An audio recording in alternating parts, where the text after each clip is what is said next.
Hello, Scott Florence. I'm here in Sudbury now, mostly Ottawa, and I have to do the math.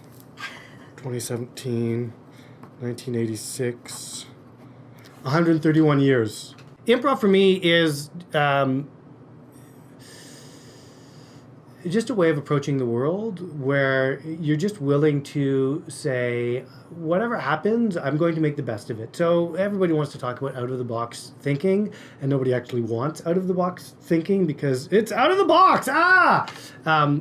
So improvisation, one, you can actually think out of the box. Then when people realize that they didn't really want thinking out of the box, you can think within their box in ways that make it work for them. Now maybe I'll raise our glasses.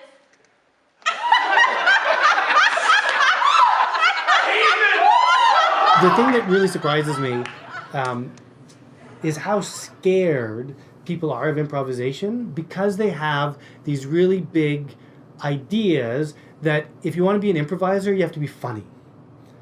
And if you want to be an improviser, you have to be really, really fast. And neither of those things are true.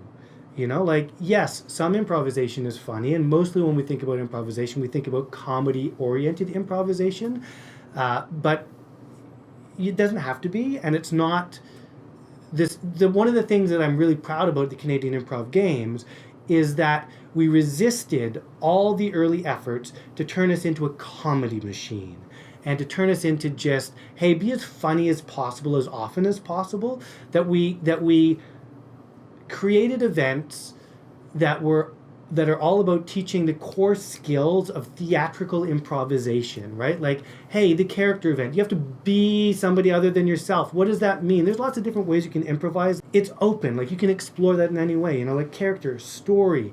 Those are the key theatrical impulses, right? Like, and then, hey, you've got to think outside of just one perspective. Oh, that would be the theme event, right? Like, we always resisted the idea to be comic or to be funny. Like, yes, that's going to happen. Of course that's going to happen. But it's about teaching skills and about learning how to connect with people, learning how to move forward with people, learning how to take something and take it to the next level, right? Like, those are the actual skills, not be funny and be fast. Blue metal lockers fill the hallway. Sounds of students is rumbling in the air. Whispers in the hallway as well. Teachers chatter in their classrooms, talking about students they love. There is an incredible amount of top-notch talent in Canada that played in the Canadian Improv Games. Would that talent have gone on if they hadn't played in the Canadian Improv Games? I don't know, but I'm pretty sure some of them wouldn't have. They would have gone into other avenues for sure. I don't want to out some people, so I won't, but I know some people would not have chosen the career that they did if they hadn't had a lot of success and encouragement through the Canadian Improv Games. So it's enriched the Canadian talent scene. But whether or not you actually go into talent, like, it gives people incredibly valuable life skills. People bring back and around to it. I think it's just generally made Canada more fun.